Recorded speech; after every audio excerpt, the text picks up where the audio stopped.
Existem histórias que assustam e outras que transformam, mas esta foi escrita para silenciar até os mais fortes.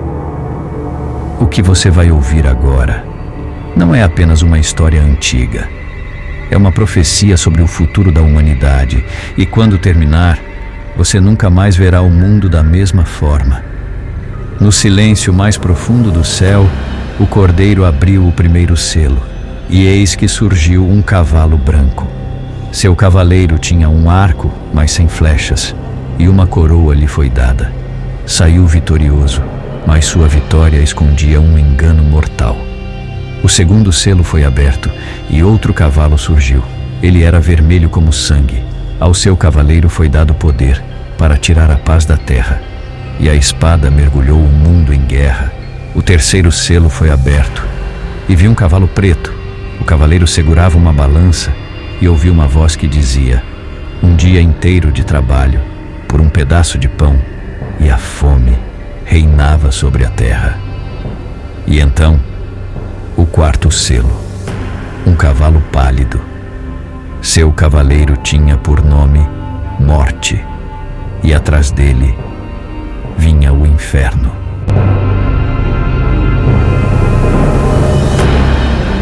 Mas antes que tudo isso acontecesse, havia um homem, idoso, exilado, sozinho, em uma ilha chamada Patmos.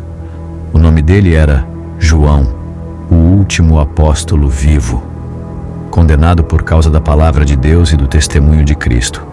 Roma o calou, mas o céu decidiu falar. Um dia ele ouviu uma voz atrás de si, uma voz como trombeta, e quando se virou, viu o impossível. 7 candeeiros de ouro, e entre eles alguém semelhante ao Filho do Homem. Seus olhos eram como chama de fogo, seus pés como bronze em brasa, sua voz como o som de muitas águas. De sua boca saía uma espada afiada de 2 gumes, e o seu rosto brilhava como o sol em toda a sua força. João caiu como morto, mas uma mão o tocou e a voz disse: não temas, eu sou o primeiro e o último. Eu estive morto, mas eis que estou vivo para todo o sempre.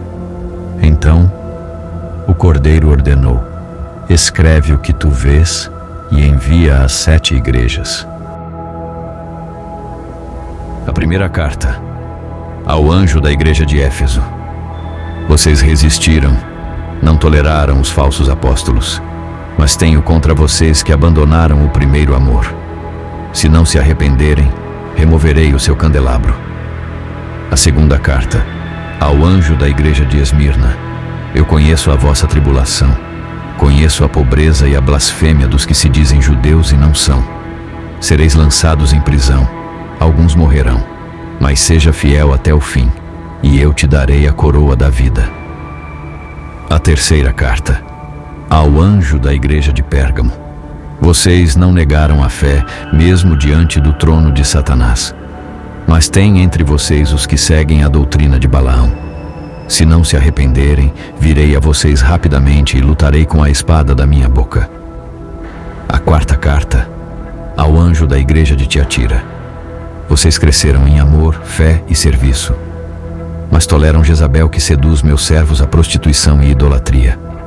Eis que a lançarei num leito de dor, e darei a cada um de vocês, segundo as suas obras.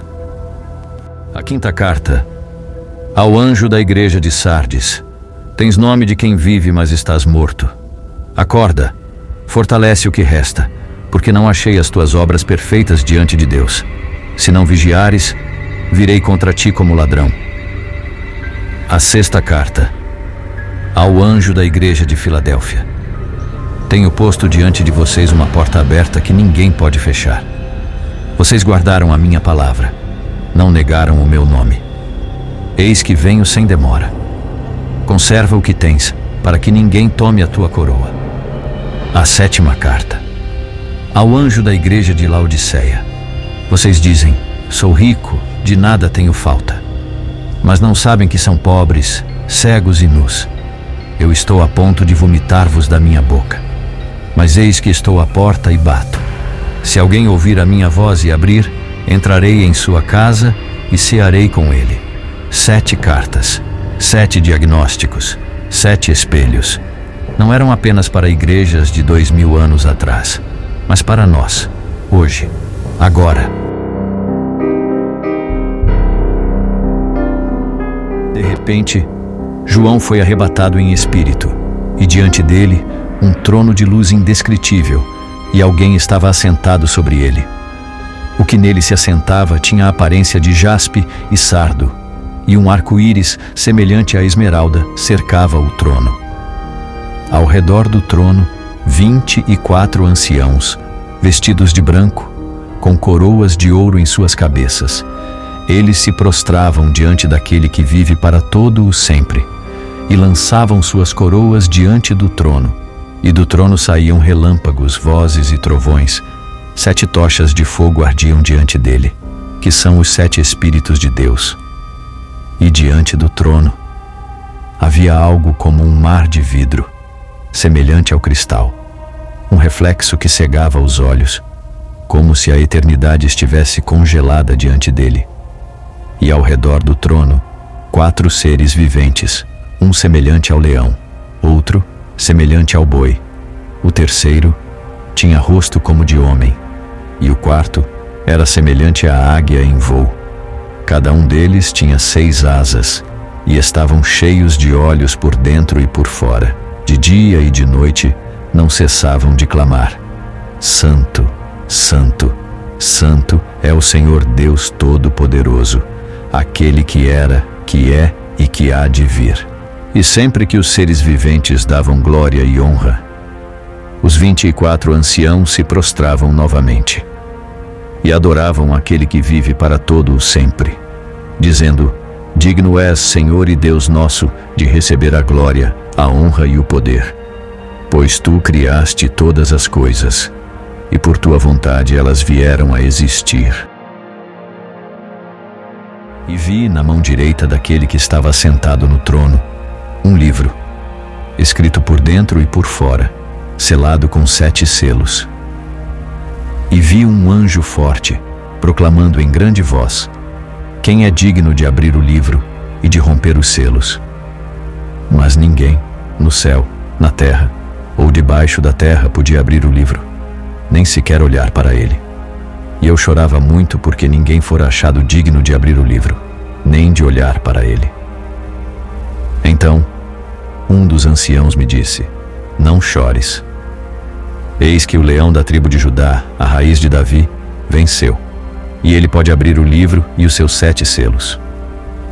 E vi no meio do trono e dos 4 seres viventes, e no meio dos anciãos, um cordeiro, como havendo sido morto, mas de pé. E ele veio e tomou o livro da mão direita daquele que estava assentado no trono. E quando tomou o livro, os 4 seres viventes e os 24 anciãos se prostraram diante dele e cantavam um cântico novo: Digno és de tomar o livro e de abrir os selos, porque foste morto. E com o teu sangue compraste para Deus homens de toda tribo, língua, povo e nação. E olhei, e ouvi a voz de muitos anjos. Eram milhões de milhões, milhares de milhares, dizendo em alta voz: Digno é o cordeiro que foi morto, de receber o poder, a riqueza, a sabedoria, a força, a honra, a glória e o louvor. E vi o cordeiro, preparando-se para abrir o primeiro selo. No próximo episódio, o silêncio do céu será quebrado. O primeiro selo será rompido, e os cavaleiros do Apocalipse cavalgarão. Você já ouviu essa história, mas nunca assim, porque a revelação que foi dada a João não é apenas uma visão distante, é um alerta vivo. Você acha que conhece o Apocalipse, mas o que vamos revelar vai mudar a forma como você enxerga cada página dessa profecia.